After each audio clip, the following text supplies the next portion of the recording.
Hello, and welcome to our podcast episode number 32.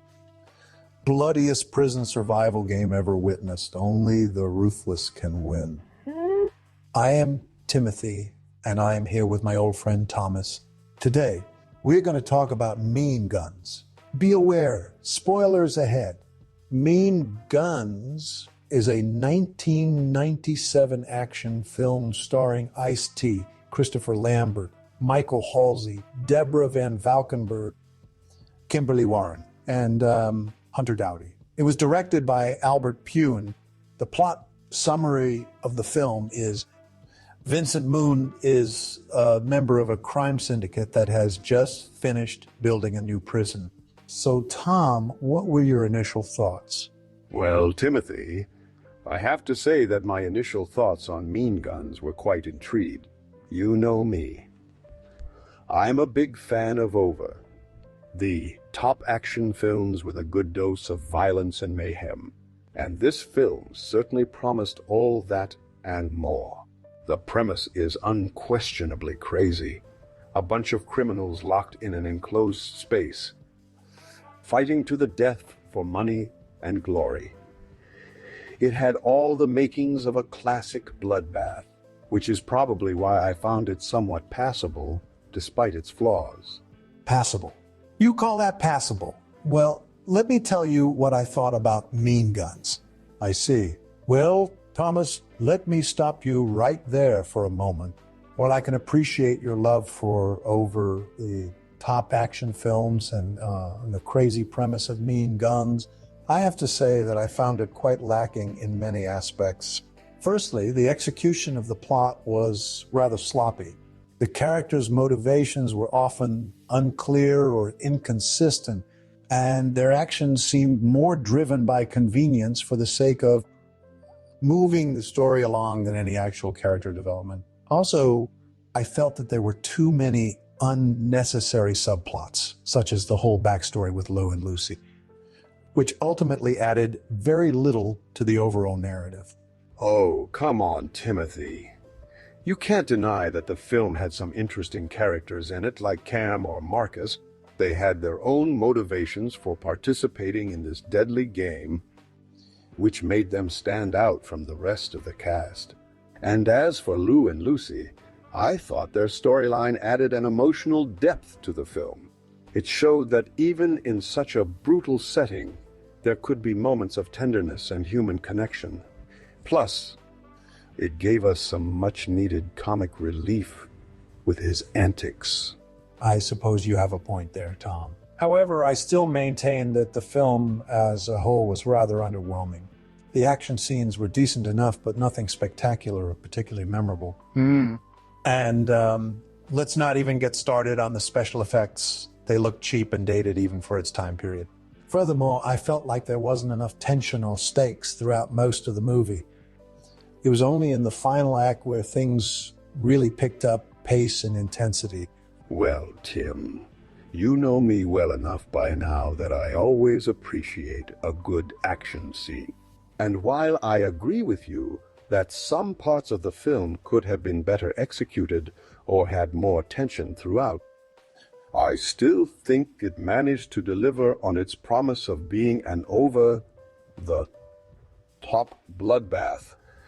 Plus, it had some interesting commentary on themes like greed and corruption within powerful organizations, which gave it an extra layer of depth that wasn't entirely lost amidst all the violence and mayhem. That is true, Thomas. I suppose I should give credit where it's due. However, even with these points in mind, Mean Guns still falls short for me on many levels. It had potential, but ultimately failed to deliver a compelling or cohesive narrative that would have made it stand out among other action films of its kind. But enough about my negativity. What did you think about the film's ending? Well, Timothy, I quite liked the ending, actually. It was unexpected, but in a good way, not too predictable or cheesy like some other action films can sometimes be. I thought it was fitting for Lou and Marcus to face off against. each other given their history together throughout the movie. And while Cam's involvement in the final showdown wasn't entirely necessary from a plot perspective, her role added an extra layer of intrigue as we learned more about her connection to Moon and her personal reasons for participating in this deadly game. I suppose you have a point there, Tom. The ending did provide some closure to the story while also leaving room for interpretation regarding certain characters' motivations and actions. However, overall, my experience with Mean Guns was quite disappointing. It had some redeeming qualities, but ultimately failed to deliver on its promise of being an entertaining action film filled with non-stop action sequences and memorable characters. Well, Timothy, I can't say that I completely disagree with you, but as someone who enjoys these types of films for their sheer ridiculousness and over-the-top nature, I found Mean Guns to be a passably entertaining watch. It had its flaws, but it also had some moments of genuine excitement and intrigue which kept me interested throughout the entire movie. Plus, let's not forget that sometimes all we need is a mindless action flick to enjoy every now and then. I understand what you mean, Tom. And while I might not share your enthusiasm for Mean Guns, I appreciate your perspective on the matter. Now, shall we move on to discussing another film, or would you like to continue debating the merits of this one? Oh, I almost forgot, Tim. Did you know that Ice actually wrote and performed the song Godzilla Thee? Omen, which plays during the film's opening credits. It's quite catchy if you ask me. And speaking of music, the score for Mean Guns was composed by Paul Gordon, who has worked on several other action films throughout his career. That is indeed interesting trivia about Mean Guns, Tom. I didn't know Ice had a hand in writing the opening song. As for Paul Gordon, it seems he's quite the talented composer for action films. But moving on from music to production, did you know that some of the filming took place at the now defunct Dunes Hotel and Casino in Las Vegas? The exterior shots were used as a stand for Moon's new prison facility. No, I didn't know that. It's always fascinating to learn about these little tidbits behind the scenes of our favorite film. And speaking of which, do you remember when we discussed in episode 25 how Mean Guns wasn't originally intended to be a feature-length film? Initially, it was meant to be a pilot for an action TV series before being reworked into a full-length motion picture due to budget constraints. That's right, Thomas. It just goes to show that even the most unexpected projects can sometimes surprise us. And while we might have our fair share of disagreements about Mean Guns itself, I think it's safe to say that there were some interesting aspects behind its production and creation which make it worth discussing further. Indeed, Timothy. And with that said, should we move on from debating the merits of this particular film and maybe explore some other topics related to action cinema? Perhaps we could discuss our favorite fight scenes or share insights into other over-the-top action films we've seen in the past. What do you think? I completely agree with your suggestion, Tom. In fact, why don't we move on and discuss our top 3 picks for the best over the top action films of all time that should provide us with plenty to talk about in terms of entertaining storylines, memorable characters, and jaw-dropping action sequences. Sound good? Sounds excellent, Timothy. Let's do it. That sounds like a great idea, Timothy. And speaking of which, let's delve into some more details about Mean Guns itself. One aspect that I found quite interesting was the direction by Albert Pune. He has a reputation for being quite the maverick in action cinema, known for his unique visual style and penchant for excessive violence. In fact, Pune's filmography reads like a who's who of the top action. Films from the 80s and 90s with titles such as Cyborg, The Sword and the Sorcerer, and Nemesis. I have to admit that Albert Pune certainly has a distinctive vision when it comes to directing these types of films. Tom, his use of hyper-stylized visuals and over the top action sequences is quite evident in Mean Guns. However, while his direction might be entertaining at times, I felt like it didn't always serve the story well. There were moments when the pacing seemed a bit off, or certain scenes felt superfluous to the overall narrative arc. That's an interesting point you bring up, Tim. I agree that there were some issues with pacing and focus throughout Mean Guns, but I think it adds to its charm in a way. It's almost as if Pune was trying to cram as much action and violence into the film as possible without worrying too much about the finer details of storytelling. And you know what? Sometimes that works. Take, for example, one of my favorite scenes from the movie. When Cam is forced to fight her former lover Marcus in a brutal hand-to-hand combat sequence set against an abandoned amusement park backdrop. The scene is beautifully choreographed and edited, showcasing both actors' physical abilities while also adding an extra layer of emotional depth through their shared history. I have to admit that you have a valid point there, Tom. Despite its flaws, Mean Guns does manage to deliver some truly memorable moments like the one you mentioned with Cam and Marcus. And as much as I might not be the biggest fan of over the top action films in general, I can appreciate Pune's unique approach to storytelling through his direction and visual style. Exactly, Tim. It's important for us to remember that not all movies need to be masterpieces of cinematic art in order for them to be entertaining or enjoyable. Sometimes all we need is a little bit of mindless fun, and Mean Guns certainly delivers on that front. And who knows? Maybe some viewers will find deeper meaning within its chaotic narrative, or appreciate the social commentary hidden beneath all the bloodshed.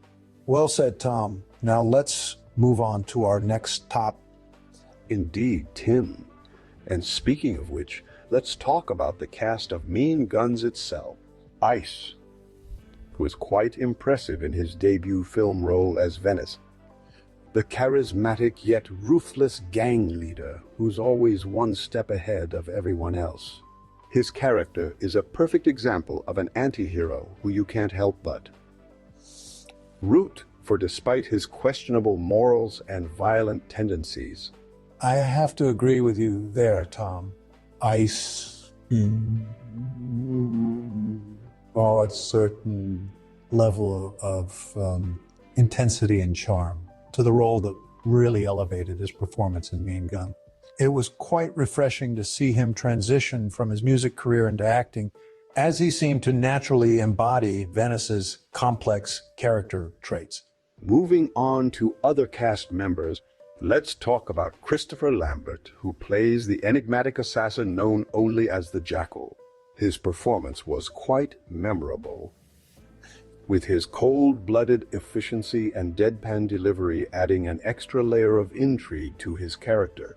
It was fascinating to watch him navigate through this chaotic world filled with betrayals and double crosses while remaining steadfast in his own twisted sense of loyalty.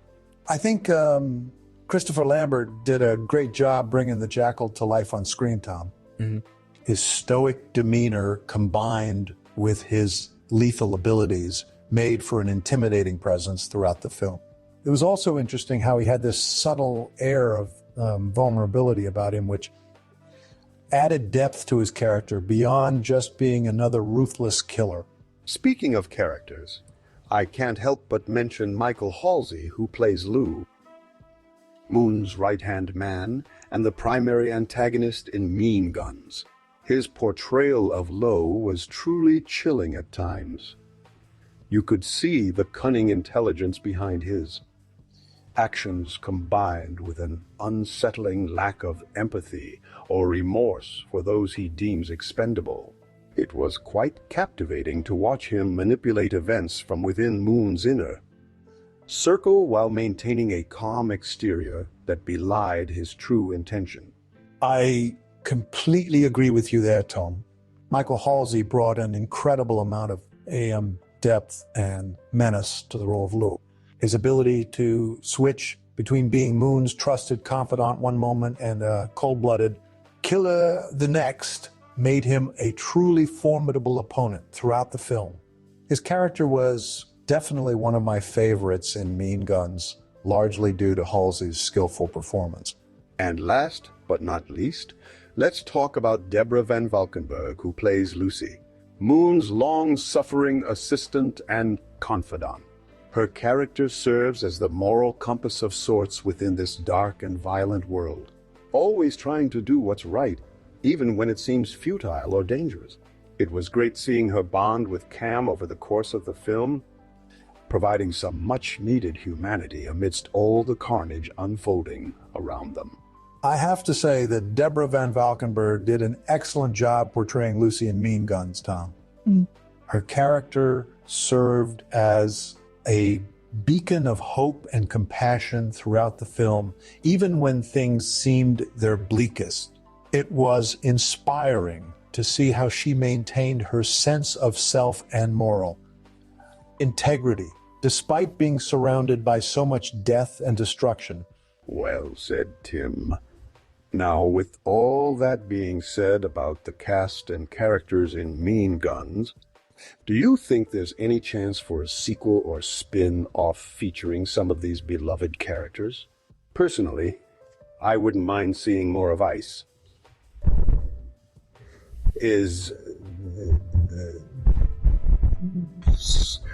Or Christopher Lambert's Jackal on the big screen. While it might be interesting to explore the world of Mean Guns further through a sequel or spin-off, I have my doubts about its viability due to the mixed reception it received upon release. However, if there were to be any continuation of this story, I think focusing on characters like Venice and the Jackal would definitely draw in viewers who enjoyed their performances in the original film. But enough about sequels.